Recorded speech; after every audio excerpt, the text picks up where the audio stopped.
Uno de los episodios más hermosos de la historia de la iglesia están vinculadas a este himno, que fue el momento del avivamiento de Gales.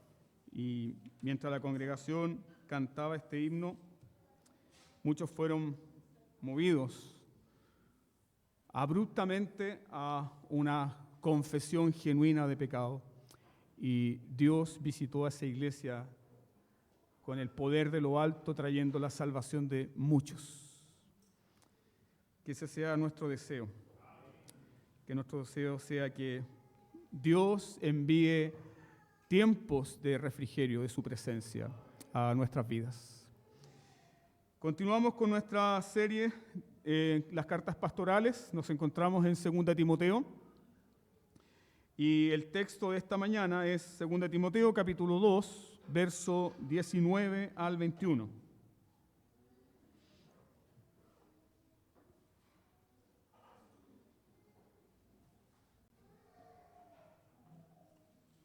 Esta es la palabra del Señor.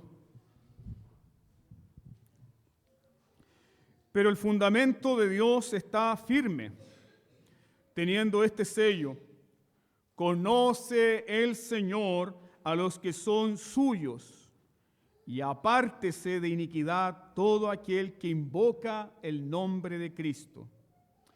Pero en una casa grande no solamente hay utensilios de oro y de plata, sino también de madera y de barro. Y unos son para usos honrosos y otros para usos viles.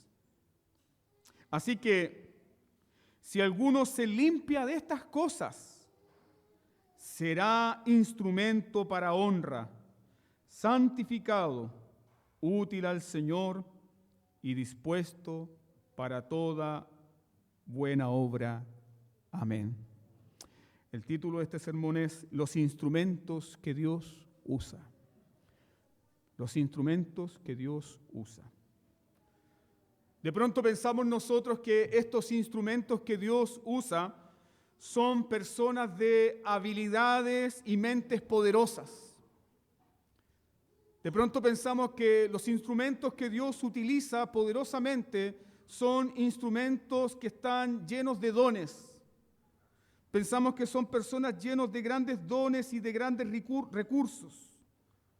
Y aunque los dones son importantes para el servicio de la iglesia, no son la principal condición para ser usado por Dios.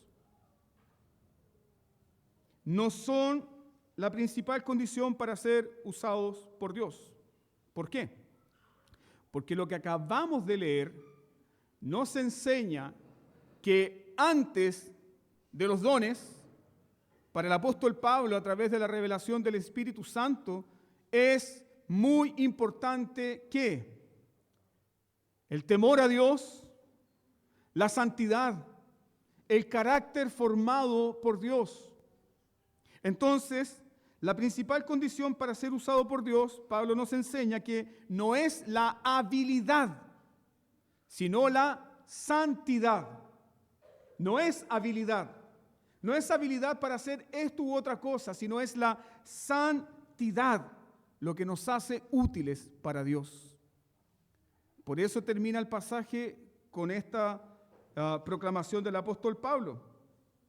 Será instrumento para honra, santificado, útil al Señor. ¿Cuál es el instrumento útil? El instrumento santificado. Un instrumento limpio. Pero la iglesia muchas veces olvida esto. Y la iglesia pone el foco en dones, habilidades, recursos, poder. Mientras que la Biblia nos dice, no es eso. Es la santidad. Es la santidad, porque personas sin un carácter formado por el Espíritu Santo, por muy hermosos que sean sus dones, esos dones van a ser dañinos a la iglesia. Eso es lo que está enseñando el apóstol Pablo con mucha claridad. Y aquí yo quisiera compartir con ustedes un fragmento de una carta enviada por un pastor presbiteriano llamado Robert Murray McCheyne, un pastor muy utilizado del siglo XIX, él escribiendo a otro pastor le dice lo siguiente. Machain le dice a este pastor joven: te esforzarás en aprender alemán, pero no olvides la cultura del corazón. Con qué diligencia el oficial de caballería mantiene su sable limpio y afilado. Recuerda que eres la espada de Dios, su instrumento, un vaso escogido para llevar su nombre. Dios no bendice tanto los grandes talentos como la semejanza con Jesús. Un ministro santo es un arma terrible en las manos de Dios. ¿Qué quiso decir este pastor con esta carta a este joven estudiante para el ministerio que se estaba preparando?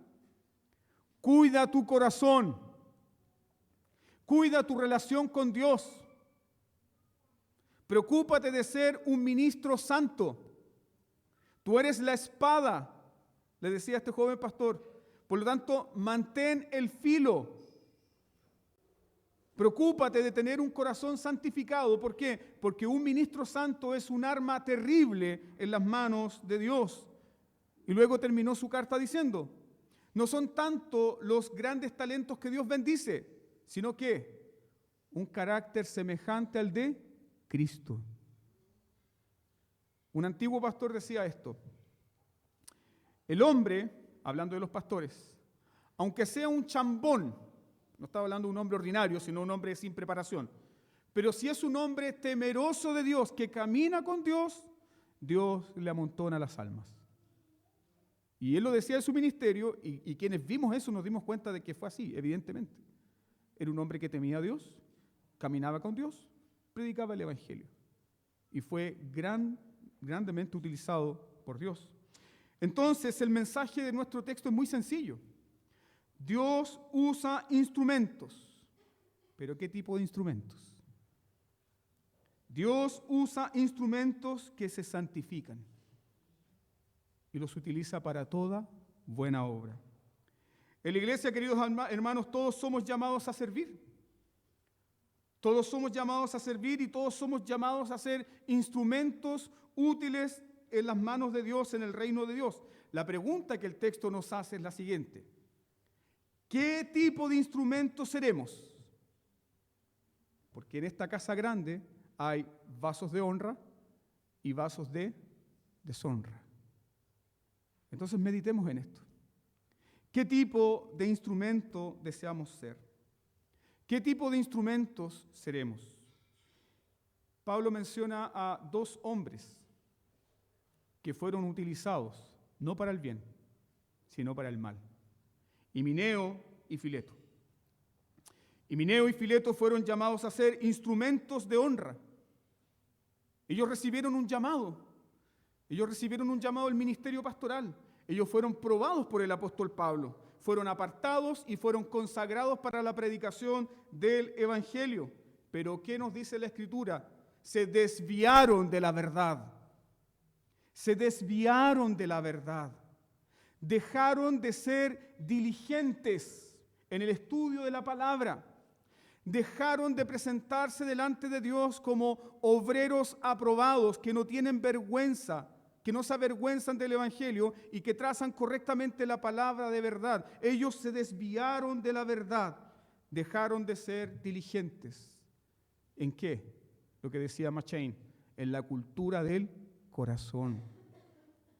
Uno de los grandes mandamientos que el apóstol Pablo le da a Timoteo: ten cuidado de ¿qué?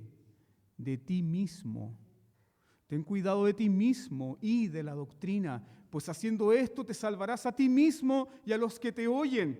Pero Himeneo y Fileto se apartaron de la verdad y comenzaron a enseñar la herejía gnóstica de que la resurrección de los santos ya había ocurrido.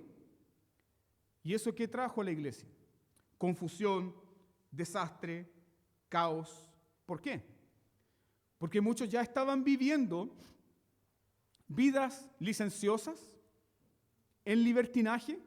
Otros decían, bueno, si la resurrección ya ocurrió, ya no tenemos nada más que hacer y no tenemos nada más que esperar, por lo tanto, hemos experimentado la resurrección, vivamos lo que queda de esta vida abiertamente y liberalmente, apartándose de la cruz de Cristo.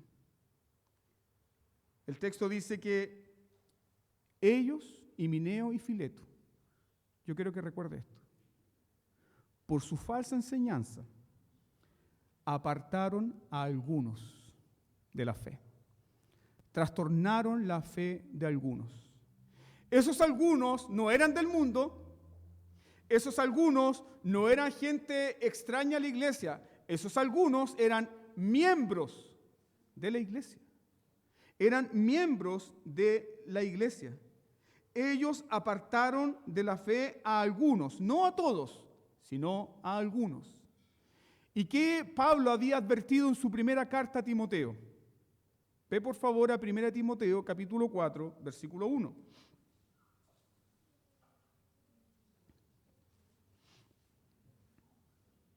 Pero el Espíritu dice claramente que en los postreros tiempos algunos apostatarán de la fe, escuchando a espíritus engañadores y a doctrinas de demonios.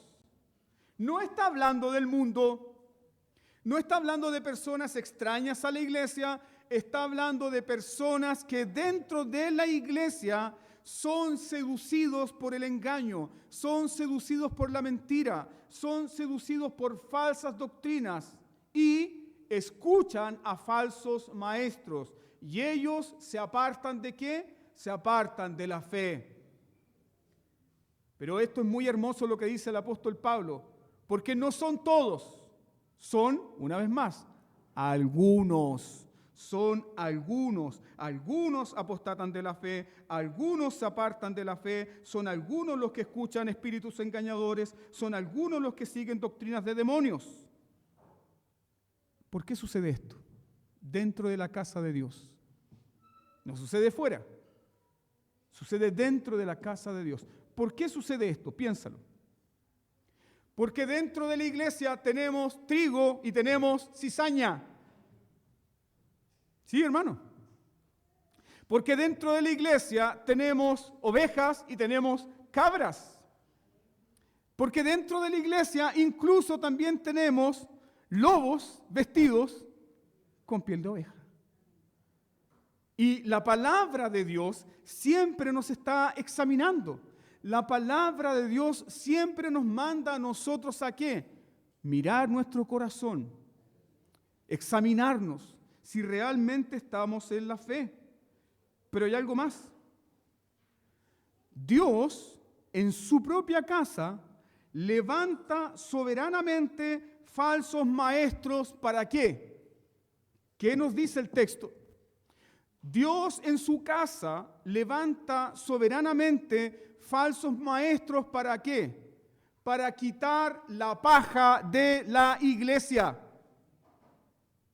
Dios levanta falsos maestros en medio de su pueblo para falsos creyentes. Hay falsos maestros ¿para quién? Para falsos creyentes. Porque el creyente verdadero, que es oveja de Cristo, oye la voz del buen pastor Jesús y le sigue. Lo mismo dice el apóstol Juan en su carta, que nosotros tenemos la unción del Santo. El Espíritu Santo habita en nosotros. Y es el Espíritu Santo que nos dirige a toda verdad, a toda justicia y nos libra del error, nos libra del engaño. Pero el falso creyente, ¿a quién sigue? Al falso maestro. ¿Hay falsos maestros para quién? Para falsos creyentes que no aman la palabra de verdad. Vemos este gran principio en el Antiguo Testamento. Así como Dios envió al profeta Natán ante David, ¿para qué? Ahí escuchamos las palabras del profeta Natán a David. Tu pecado ha sido remitido, no morirás. Pero Dios envió al profeta Natán a David cuando David había matado, había mentido, había adulterado y había guardado silencio durante 1 año. Dios le envió a un profeta de verdad para tratar con el corazón de David y para concederle a David ¿qué cosa? Arrepentimiento y perdón de pecados, ¿sí? Así como Dios hizo esa gran misericordia con David, este Dios soberano envió a un falso profeta llamado Jezabel para condenar ¿a quién? Para condenar a Acab. Nunca lo olvidemos, hermanos. Si Dios quiere endurecer a una persona, le va a dar falsas enseñanzas para endurecer su corazón, para que termine en condenación de su propio pecado. Pero si Dios quiere llamarte a salvación, Él te dará palabra de verdad. Él te dará palabra de verdad. De igual manera, Apocalipsis capítulo 13, versículo 8. Vaya ahí por un momento.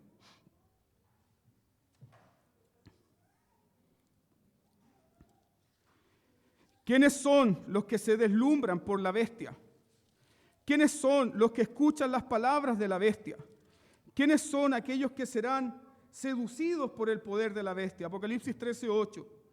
Y la adoraron, dice Juan, y la adoraron todos los moradores de la tierra, cuyos nombres no estaban escritos en el libro de la vida del Cordero que fue inmolado desde el principio del mundo. Quienes escuchan a la bestia, quienes son deslumbrados con el poder de la bestia, quienes son seducidos con el poder de la bestia, con el engaño del falso profeta, aquellos que no son conocidos por Dios, aquellos que no le pertenecen a Dios, aquellos que no conocen a Dios, son seducidos por las falsas enseñanzas.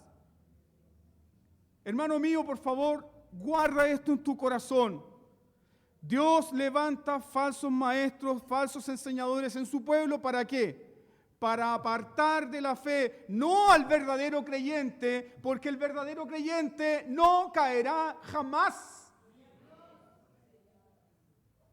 Dios levanta en medio de su pueblo falsos maestros, falsos enseñadores, ¿para qué? Para sacar la paja del trigo, para sacar las cabras de en medio de las ovejas, para sacar al falso creyente.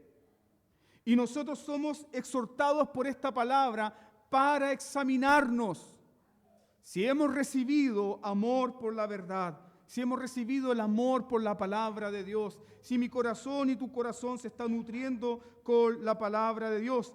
Esa es la razón por la cual luego el apóstol Pablo dice lo siguiente: porque el fundamento de Dios, ¿cómo está?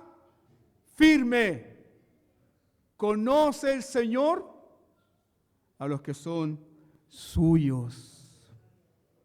Regocíjate en esto en esta mañana. ¿Eres del Señor? Él te conoce. ¿Cómo te conoce? ¿Desde antes de la fundación del mundo? ¿Cómo te conoce? Él te formó en el vientre de tu madre. ¿Cómo te conoce? Conoce tu corazón, conoce tu intimidad, conoce tus pensamientos, conoce tu vida. Él conoce todo acerca de ti y aún así te ama.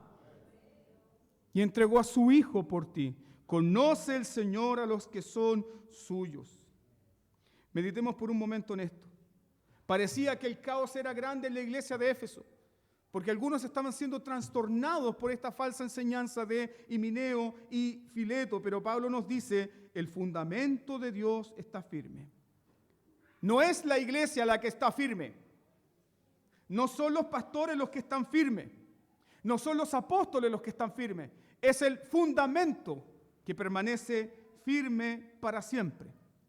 Y la palabra empleada por el apóstol Pablo aquí para describir este fundamento es una palabra muy importante, tanto en el Nuevo Testamento como en el Antiguo. La palabrita es temelios. Temelios. ¿Por qué es tan importante esta palabra? Porque es la misma que emplea el profeta Isaías.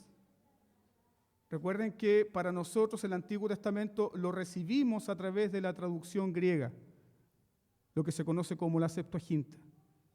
Y la palabra para fundamento la emplea Isaías, la palabra temelios, en Isaías 28:16.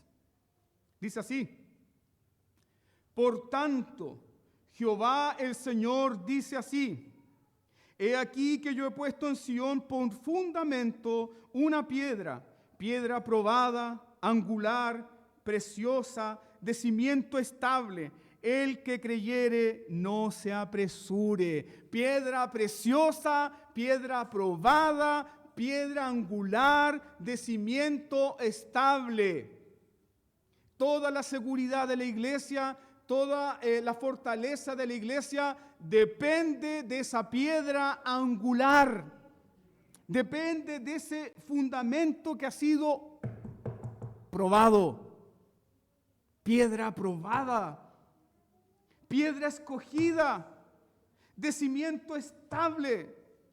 Y luego el apóstol Pablo nos dice en 1 Corintios 3:11 que nadie puede poner otro fundamento que el que está puesto. ¿Quién es ese fundamento? Cristo, el Señor. Cristo, el Señor. Cristo, dice el apóstol Pablo en Efesios capítulo 2, versículo 20, Cristo es el fundamento de los profetas y de los apóstoles. Sobre ese fundamento descansa la iglesia, sobre esa piedra angular, sobre esa piedra preciosa, sobre esa piedra escogida, sin fisura, sin grieta, sin defecto. Solo esa piedra preciosa y escogida puede cargar, piensa esto por favor en esta mañana, puede cargar el pecado de todos los escogidos de Dios y no desmoronarse. ¡Wow! Bendito sea Dios. Tu vida no está edificada en un montón de arena. Tu vida no está edificada en incertidumbre. Tu vida está edificada en la roca eterna de los siglos, que sostiene a todos los escogidos de Dios. Y se nos habla de esta roca aprobada, ¿por qué? Porque esta roca aprobada, esta piedra angular, fue capaz de soportar toda la ira de Dios. ¿Lo comprende? Por eso Jesús dice que el que cae sobre él será quebrantado. Pero si esta piedra cae sobre alguno, será despedazado. Hemos caído sobre Cristo y hemos sido quebrantados. Y no hemos dado cuenta que sin Él nuestra vida no vale nada. No hay cimiento eterno, no hay cimiento fuerte fuera de Jesús. Por eso Pablo se regocija y dice, el fundamento está firme. Y en la antigüedad, todo fundamento, toda piedra angular tenía el sello del arquitecto. No sé si eso se sigue haciendo hasta el día de hoy, pero creo que ustedes pueden ver edificios antiguos y ahí está el sello del arquitecto. Esto lo construyó el arquitecto tanto. En la antigüedad, las piedras fundamentales, los cimientos fundamentales tenían un sello escrito. Y en esos sellos fundacionales estaba el nombre del arquitecto y estaba el título para dar ¿qué cosa? Para dar legalidad, para dar la identidad del constructor. El versículo 19 dice, conoce el Señor a los que son suyos. Ese es el sello que el Señor coloca a su pueblo. Conoce el Señor a los que son suyos. Y esa fue la verdad también que proclamó Moisés cuando Coré se levantó en rebelión y le exigió a Moisés ser utilizado. ¿Qué dijo Moisés?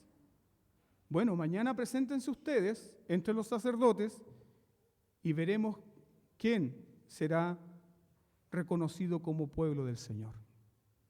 Eso es lo que dice Números capítulo 16, versículo 5. Es exactamente lo mismo que el apóstol Pablo cita acá. Mañana mostrará el Señor quién es suyo y quién es santo, y hará que se acerquen a Él. Al que Él escogiere, Él lo acercará así. ¿Qué sucedió entonces? La ira de Dios descendió, se abrió la tierra y consumió a Coré y a todos los que le seguían. Y Dios afirmó y confirmó el llamado de Moisés y de Aarón. Conoce el Señor a los que son suyos. Y al emplear Pablo estas palabras, Pablo está advirtiendo de cuál será el fin de Himeneo y Fileto. ¿Cuál es el fin que le espera a ellos y a sus seguidores? Serán destruidos. El sello tiene este fundamento.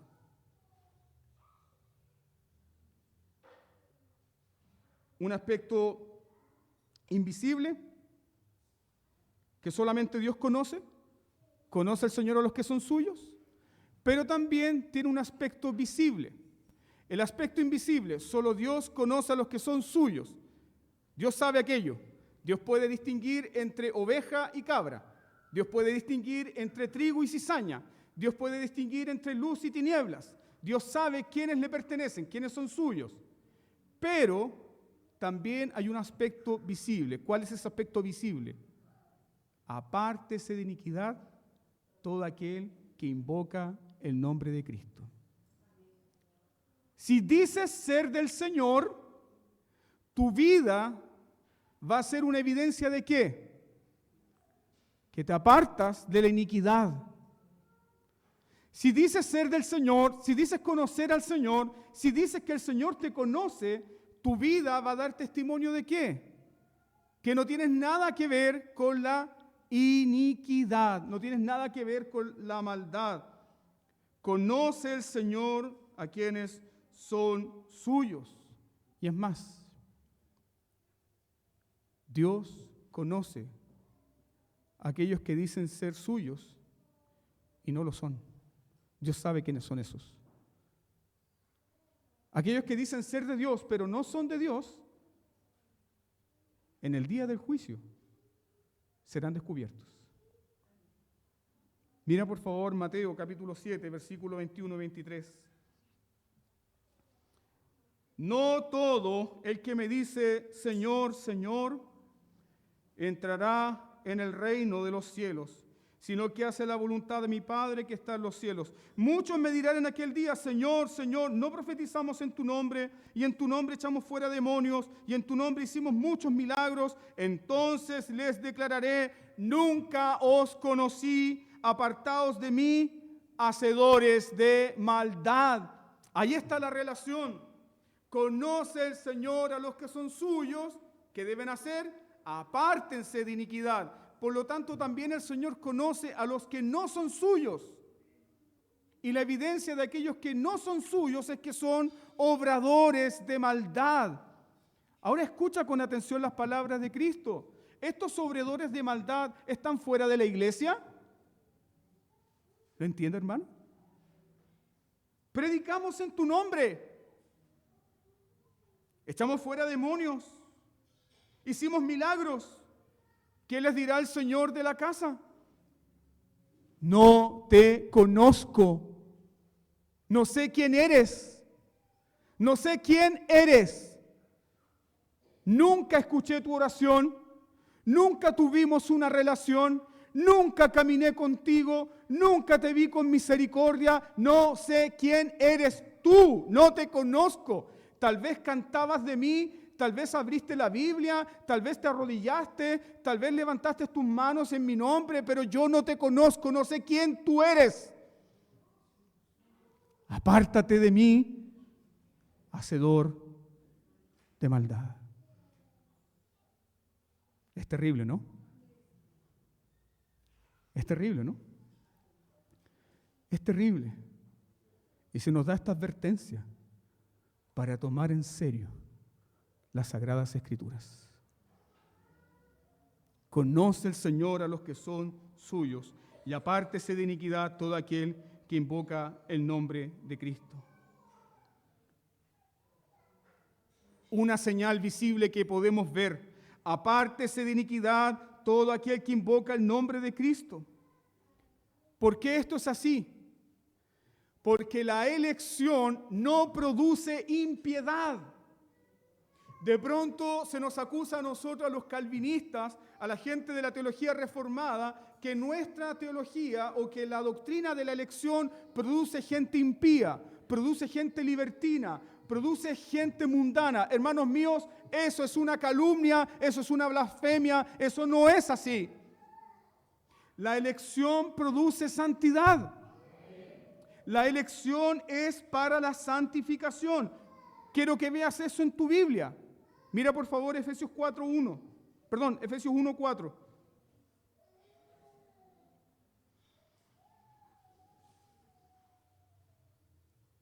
Según nos escogió en Él, ahí está hablando de Cristo, Efesios 1:4. Según nos escogió en Él, antes de la fundación del mundo, ¿para qué nos escogió?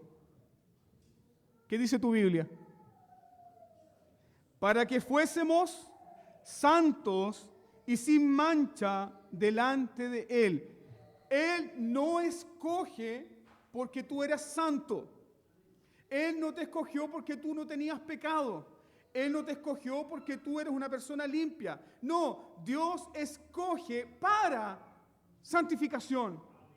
Dios escoge para pureza. Dios escoge para transformarnos. ¿Y cuál es el fin de la elección? El fin precioso, para que estemos delante de Él sin mancha. Entonces, ¿la elección promueve el libertinaje? Una persona puede decir, soy escogido de Dios, por lo tanto puedo vivir como el diablo porque salvo, siempre salvo. No, esa es una falsedad. Va en contra de la Escritura. Fuimos escogidos para ser santos y sin mancha. Por lo tanto, la elección no promueve ni la impiedad, sino santidad y buenas obras. Santidad y buenas obras. Por tanto, los conocidos por Dios, ¿quiénes son? Son personas que se santifican. Son personas que se apartan de la iniquidad. Y es más, son personas que desean ser, ¿qué cosa? Instrumentos útiles y santificados para el Señor. Todo creyente verdadero tiene este sentir. Deseo servir a mi Señor. Donde Él me ponga. Pero no cometa este error. Había una hermana que le decía al pastor, pastor, yo quiero estar en el cielo, aunque sea barriendo. Hermano, ¿usted cree que ahí va a entrar cosa inmunda?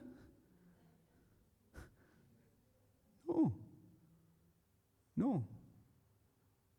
Debemos tener un genuino deseo de servir a Dios, porque Él nos ha llamado para ser instrumentos útiles en sus manos.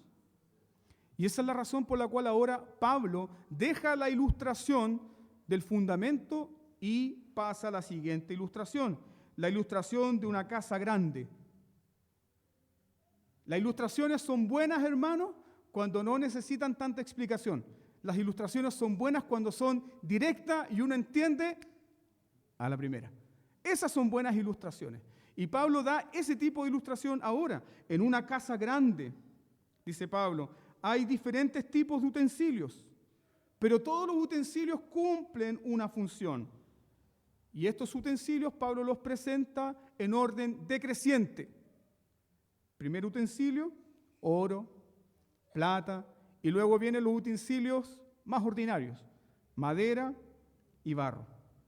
Pablo dice que los utensilios en esta casa, unos están destinados para usos honrosos y otros están destinados para usos viles.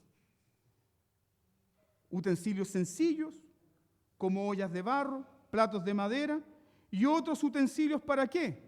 Para la basura y el desecho humano. ¿Cuántos tuvieron la oportunidad de crecer en alguna casa de campo ¿dónde estaban los baños? A kilómetros, ¿o no? Pero si tu cuerpo te estaba demandando hacer algo en la noche y no podías ir al baño, ¿qué habían? Vasos de deshonra, utensilios viles, para usos corrientes y ordinarios, para basura y para desechos. Entonces, la ilustración es muy directa, ¿no? La ilustración que Pablo coloca acá es demasiado directa. Es muy directa. La ilustración enseña lo siguiente: o sirves a Dios para honra, o vas a servir a Dios ¿para qué? Para deshonra. O usas a Dios eres usado por Dios para honra, o le servirás para deshonra.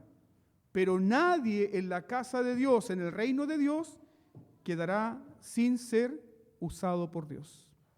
La pregunta es, ¿Dios salva a los suyos y los llama para ser vasos de deshonra?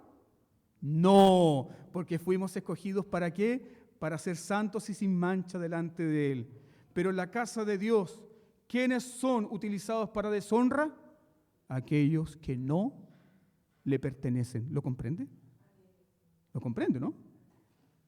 Nadie en la iglesia de Cristo es llamado a ser un instrumento de deshonra. No fuiste llamado por Cristo el Señor para ser un instrumento de tropiezo para otro. No fuiste llamado por el Señor para ser una carga o una molestia para otro. Fuiste llamado por el Señor para ser un instrumento de honra, un vaso útil, santificado, limpio. Todos somos llamados a ser vasos de honra. Es lo que el apóstol Pedro dice en 1 de Pedro capítulo 2, versículo 9, que fuimos llamados de las tinieblas a su luz. Para anunciar ¿qué cosa? Las virtudes de aquel que nos compró con la sangre de su Hijo Jesucristo. Fuimos llamados para ser instrumentos útiles en las manos de Dios. Entonces necesitamos meditar en esta ilustración un poco más, porque se parece a la ilustración que el apóstol Pablo da en Romanos capítulo 9, versículo 20 al 24. En Romanos capítulo 9, versículo 20 al 24, el apóstol Pablo usa una ilustración parecida, hablando de que Dios es soberano para tener vasos de misericordia y vasos de ira. ¿Sí? Dios es soberano para levantar vasos de misericordia. Dios es soberano también ¿para qué? Para levantar vasos de ira, donde derramar su ira. ¿Por qué es distinta esa ilustración? Porque esa ilustración es usada para hablar de la elección soberana. Y ahí el apóstol Pablo dice que el vaso no le puede decir al alfarero, ¿por qué me hiciste así? Es decir, los vasos no tienen voz ni voto. Pero acá, en esta ilustración, en esta analogía, ¿qué pueden hacer los vasos? Limpiarse. ¿Me entienden? Los vasos se pueden limpiar. En Romanos, las vasijas no tienen voz ni voto. Pero aquí, en Timoteo, los instrumentos pueden decidir convertirse en instrumentos de honra. Entonces, en Romanos, Dios escoge y salva.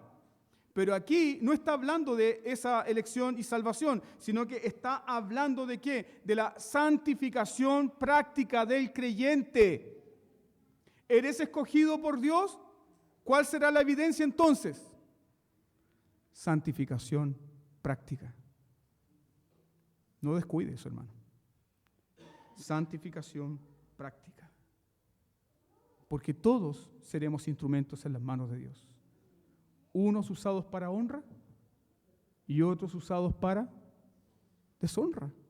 ¿No es acaso esa la historia de la iglesia evangélica en Chile y en todo el mundo? ¿Cuántos hombres dejaron de ser instrumentos útiles y se transformaron en instrumentos de deshonra al evangelio? Esta pregunta es para nosotros. ¿Qué tipo de instrumento deseas ser?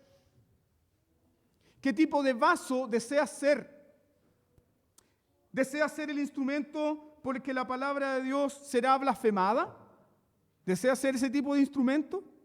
¿Deseas ser un vaso que traerá blasfemia a la palabra de Dios, al nombre de Cristo y a su iglesia? ¿Deseas ser eso? ¿Deseas ser el instrumento por el cual los hombres en el infierno maldecirán tu nombre? Hermano, eso va a ocurrir. ¿Deseas ser ese tipo de instrumento? ¿Deseas ser un instrumento de tropiezo para tu familia y para tus hijos y para tu iglesia? Si no te santificas, no hay neutralidad. Serás un instrumento de deshonra. Y cuando seas ese instrumento de deshonra, se confirmará una sola cosa: nunca te conocí.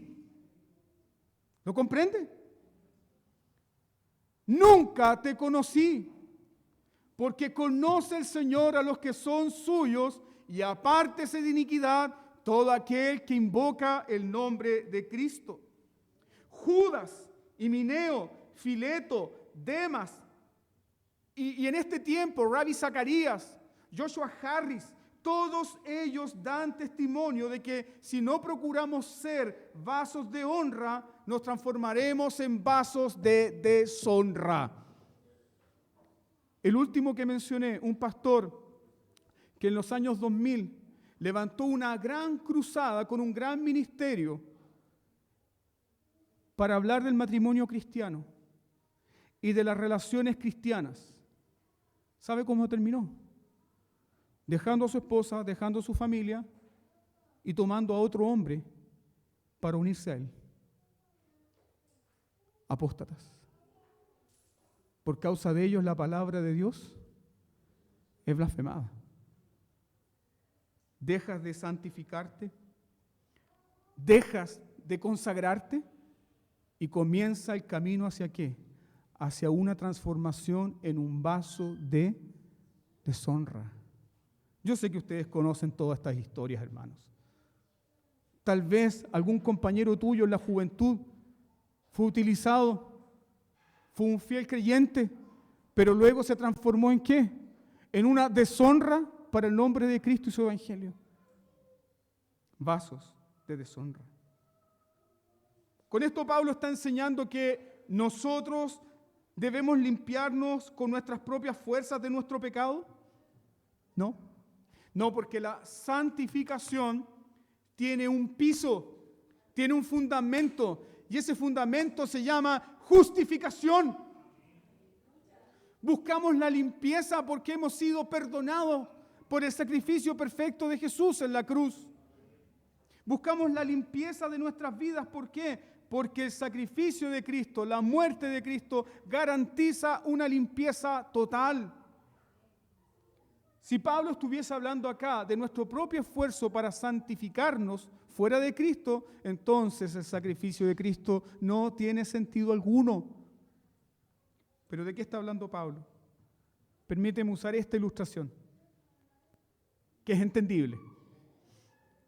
Cuando usted llega a su trabajo, le dice a su señora: mijita, vengo muy sucio, así que voy a ir al patio a lamerme los brazos y la cara y los pies. Déjeme ir al patio a tirarme al pasto y comenzar a lamer la suciedad de mis manos. ¿Dice eso? No, ¿cierto? Usted no se limpia así. ¿Qué hace? Va a su baño, jabón, champú, en algunos casos escobilla, agua caliente y comienza a limpiarse, ¿no? Es decir, utiliza los medios disponibles para limpiarse. ¿Cuáles son los medios disponibles por el cual nosotros nos limpiamos, nos consagramos y nos transformamos en vasos útiles? Los medios de gracia. Los medios de gracia. El uso de la lectura de la palabra de Dios, el escuchar la predicación, el guardar el día del Señor, en continuar en comunión con Dios, la oración, la comunión con los santos, la lectura de la palabra, la confesión de los pecados, son los medios de gracia que Dios nos ha dado. ¿Para qué? Para limpiarnos, santificarnos y ser vasos útiles en las manos de Dios. Te pregunto esto. Te invito a almorzar, la mejor comida, pero te digo, hermano, no tengo plato. ¿Te importaría comer en la tapa del basurero? ¿Qué me dice? Es filete. ¿Lo comería? No, ¿cierto? Entonces, ¿Dios pondrá su precioso tesoro en vasos sucios? No, hermanos. No. Dios no lo va a hacer. Pero, ¿qué es lo que Dios ha hecho? ¿Qué es lo que nuestro gran Dios ha hecho? Dios, como nos ha enseñado en esta mañana a través del llamado a la adoración y la lectura antifonal, Dios tomó vasos sucios y los lavó y los limpió con la sangre de su Hijo Jesucristo y puso en ellos el tesoro del cielo. Todos nosotros, fuera de Cristo, estábamos sucios, inmundos, vasos de deshonra, pero el Señor nos lavó con su preciosa sangre y ha hecho de nosotros vasos de honra, donde ha puesto el tesoro de su bendito evangelio. Esa es la razón por la cual nuestro mayor deseo como cristianos es: Señor, hazme un vaso útil. Otra ilustración. Un pastor estaba levantando su primera iglesia en un sector rural de este país. Y él no era un hombre campesino, era un hombre de estudios, bien formado, pero el Señor le permitió abrir obra ahí en medio de un sector rural, de campo. Y cada vez que el pastor comentaba esta ilustración, él decía lo siguiente: yo no creo en sueños, pero Dios habla de todas maneras a aquellos que no creen en sueños. Y él contaba esto hablando justamente de la casa del Señor. Y él decía que en este sueño él veía un granero y él era un hombre que no era de campo. Y en ese granero podía apreciar distintas herramientas. Habían serruchos, habían lijas, habían martillos, hachas, picotas, toda la herramienta que ustedes pueden imaginar. Pero Dios llevó su atención a una herramienta en particular que estaba en un gran mesón, que era una lima bastarda. Era una especie de lima con así unos dientes para sacar bastante material. Y cuando el Señor le llevó su atención a esa lima, él preguntó: oh Señor, ¿qué es esto? Y él le dijo: mira, ese es el hermano Urbina, que era el hermano que le hacía la vía cuadrito al pastor. Pasaron los años, el pastor continuó en su ministerio, pero ¿dónde terminó el hermano Urbina? Fuera, lejos del Señor. ¿Qué nos dice la palabra de Dios? Todos seremos utilizados. ¿Te diste cuenta que Himeneo y Fileto también fueron utilizados? ¿Para qué? Para sacar simplemente a la paja del trigo. ¿Deseas ser un vaso de honra? Te pregunto. ¿Está este deseo en ti de ser un vaso de honra? Dile al gran Señor de su casa: lávame y seré limpio. Dile al gran Señor de la casa: deseo serte útil, no me dejes. Dile al gran Señor de la casa: deseo ser un instrumento preparado para ti, para toda buena obra. Ese es el deseo de un verdadero creyente. Y ahora, queridos hermanos, entonces, habiendo sido expuesta la palabra de Dios, presentémonos delante del Señor. Volvámonos a Él y pidamos ser vasos útiles, instrumentos de honra en sus manos. Te invito a doblar tus rodillas y buscar juntos al Señor. Oremos.